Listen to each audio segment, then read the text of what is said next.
கஸ்டமர்ப்பா, திடீர்னு ஃபோன் பண்ணி கூப்பிட்டாங்க. அதான் அப்படியே போயிட்டு வந்தேன். நிறைய வசதியா இருக்கு. இருந்தாலும் ராத்திரி பகலா வண்டி ஓட்டிட்டு இருக்காத, உடம்பு கெட்டு போயிடும். எப்பவுமே பகலோட முடிச்சுக்க.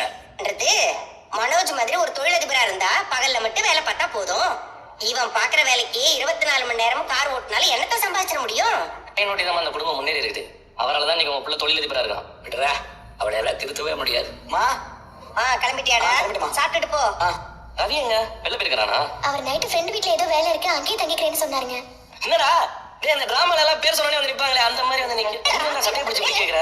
சும்மா தெரியாத மாதிரி நடிக்காதடா. இப்படி ஒரு வேலையை பார்த்து வச்சிருக்கேன். ரவி அவர் என்ன பண்ணாரு? ஏன் இப்படி பேசுறீங்க? கை எடுங்க. ஏடா பண்ண கையா? ரவி கை எடுங்க. விடு. ஏடா பண்ண அண்ணா மாதிரியா போய் நடந்துக்கிறான்? இவனை யார் இந்த விஷயத்துல தலையிட சொன்னது? ரவி என்னாச்சு? நீங்க அவர்கிட்ட இப்படி பேச மாட்டீங்களே, சொல்லுங்க என்ன நடந்துச்சு? இவன் பண்ண வேலைக்கு எப்படி நீ பேசுவாங்க? டேய், ரவியை கோபப்படுறா, அதெல்லாம் என்னடா பண்ணி? டேய் குமாரா, நானே எதுவும் புரியாம நின்னுட்டு இருக்கேன். போதுடா, நீ ரொம்ப நடிக்காத. ஆனா சத்தியமா நீ இப்படி பண்ணுவ நான் நினைச்சு கூட பாக்கலடா. இப்படி அசிங்கப்படுத்திட்டல. ரவி, நீ என்ன எவ்வளவு நாள் திட்டு, ஆனா என்ன விஷயம் சொல்லிட்டு திட்டுறா? ரவி, முதல்ல என்னாச்சுன்னு சொல்லு. நீ கோவப்படுற அளவுக்கு அவன் என்ன பண்ணா? அப்பா, இவன் நீத்து ரெஸ்டாரண்ட் தீ வச்சு கொளுத்திருக்கான்ப்பா.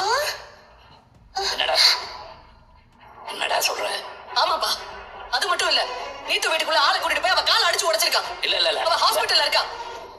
ரவி என்ன சொல்லிட்டு இருக்கீங்க நீங்க?